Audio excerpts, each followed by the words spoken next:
Hi, in this video we're opening the Move project into Ableton Live, and then I'm going to open the final project with the final song that I made. I'm going to go over the drum samples and each instrument plugin and all the effects and how I structure the song and also how I mix things and how I group things into Ableton Live. I'm going to go over the main channel and the effects that I applied and the automations. Hope you enjoy, so yeah, back to the video. I started this project on Move. I was just playing around in my balcony. I came up with some ideas and then I opened this project in Ableton Live. Let's go back and open the actual project, that one that comes from Move, to see how it looks like. As you'll see, it has this extension. So let's open it. So you have an empty timeline. You have the session mode from Move.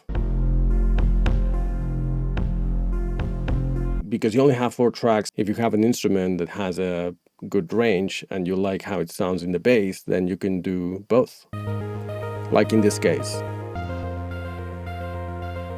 The first thing I did, I usually group instruments and drums separately. I had the Lindrum samples in my Move. I didn't like how it sounded, so I ended up using other samples I have that are called Hangar. I've got those from Splice. Yeah, there we go. Yeah, they're very cinematic. That's the main instrument that started everything. So that's the wavetable. It's a basic saw. And then I added Valhalla Shimmer. Added the Pro Q3 to remove some of the bass because it was doing a lot of stuff that was not working. I have a gain utility. The reason why I like to have utilities is because at some point I want to automate the volume of this. The problem, if I do that on the track, then it's so difficult to then nail if I want to mix it properly. That messes up a lot of things. So I prefer to just add the utility at the end and mess with the gain there. So that separates everything out. On the instruments, I also have some effects. I also have a gain utility so that I can change the volume at some point. This compressor, this is the glue compressor, and I use it a lot to sidechain the drums. Every time the drums hit, that moves the volume down. Some EQ, and then I also have Soothe 2. I like to use these when mixing to give clarity to some instruments. I'm using it with the instruments and the drums, so I do that a lot. Like I have to have these two as the main things I want to be able to make sure they sound good, and then I go individually if needed. I'm not saying this is the right way to do it, and I think it sounds good to me, but if you have any suggestions, let me know. This is from Output. I bought it many years ago, and I think it sounds amazing. It gives you like a lot of sub bass as well. It sounds really good.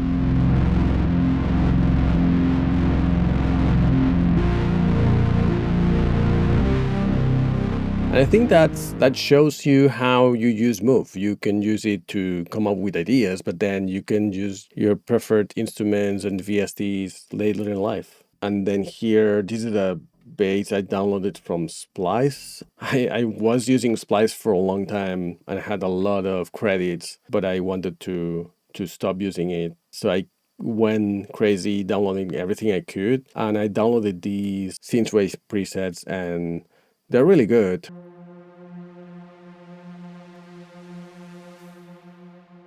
And this is just like a lead to like a razor.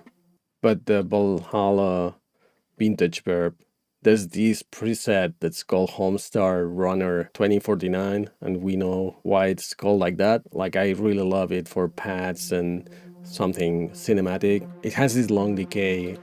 Oh yeah, then I have this section grouped inside the instruments. Again, that's because I wanted to have a utility where I can lower the volume of them. I also had some filtering, and then I have Soothe 2 for even more filtering. So the pads and the arpeggios are sidechained with the bass because that bass is really strong. I wanted for them to play nice in the mix. This is another Serum pad that I had from Synthwave presets.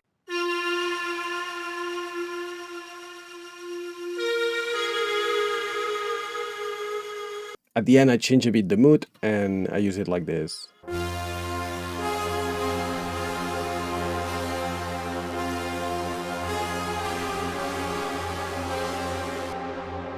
They're all doing the same thing. There's the chords pad that I added. This is again another serum from Gogoi. Balala vintage verb.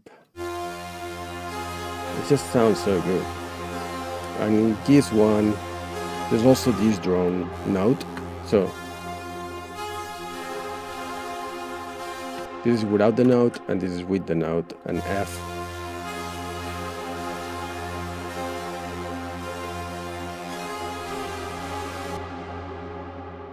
I added some exciter, so I really like the high end of this.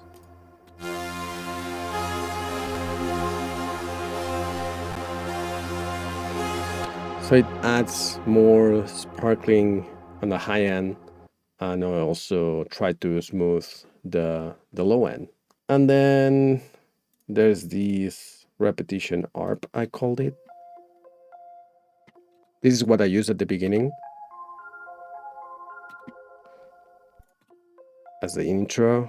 And this is another serum. This is a preset that comes with serum. So this is not even downloaded on anything. And then I use the same Valhalla, vintage verb, some EQ. This is like more extreme because I only wanted the high end. There's Transit 2.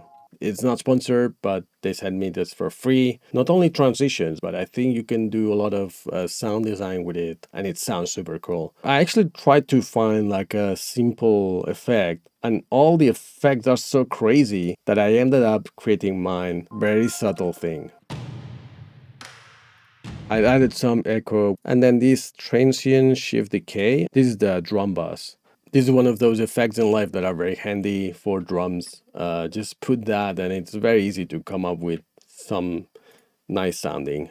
And I have this razor. I downloaded from Splice. So there's no secret here, I think. Yeah, I have one effect that is transit that I use at the beginning. It has this like echo thing. Yeah, that sounds really good. I had what comes with Move, but I ended up removing that. And then I had Saturn. Saturn, it adds saturation. I like the subtle tape. It sounds more analog than the RC20. I actually have two. I can't remember doing that. I think it's because, oh yeah, because that's one of the, I use these as transition as at the end, I think. Yeah. I use this as transition at the beginning and at the end.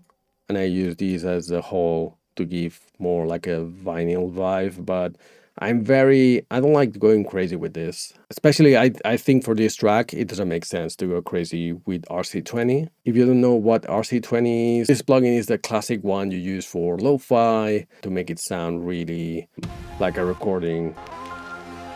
Like it sounds cool. Like this is crazy.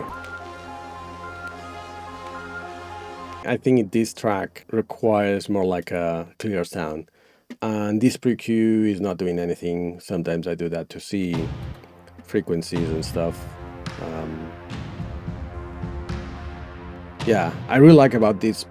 I really liked about pre-Q that you can just hover your mouse and then you see all the frequencies, see if everything is balanced, if there's something crazy going on. Yeah, my camera died because it was too hot. So you may wonder about the structure here at the top. This is something I do at some point where I get confused about what I see here at the bottom. I am trying to see like what's the structure here, or maybe I do this at the beginning. It depends a lot. I just went with feeling. So this is because this is the sound that I came up first with the Move.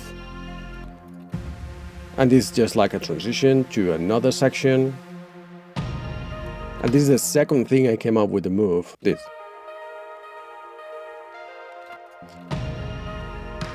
That's why I call it B. But then I have these longer transition.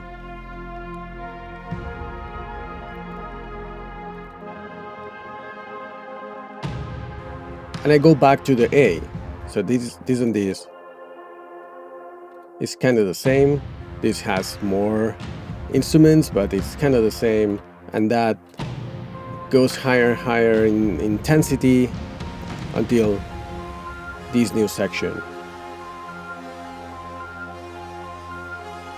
So in my mind, I feel like this is kind of like a movie. That's why I feel like cinematic. It starts with one idea, it moves to something else, it transitions, going back to the first idea with more intensity, and then it ends with some new melody because something happened. I already did this in another song because I was listening to Hans Zimmer from the movie Dunkirk, and it's something that he did that I really like, that the mood changes, and he uses a lot of minor chords and then it changes to major chords. I always have that in mind when I make cinematic song, that there's like a change when it goes to somewhere else. So yeah, let me know what you think about the song. I'll play the whole song now so that you can hear it.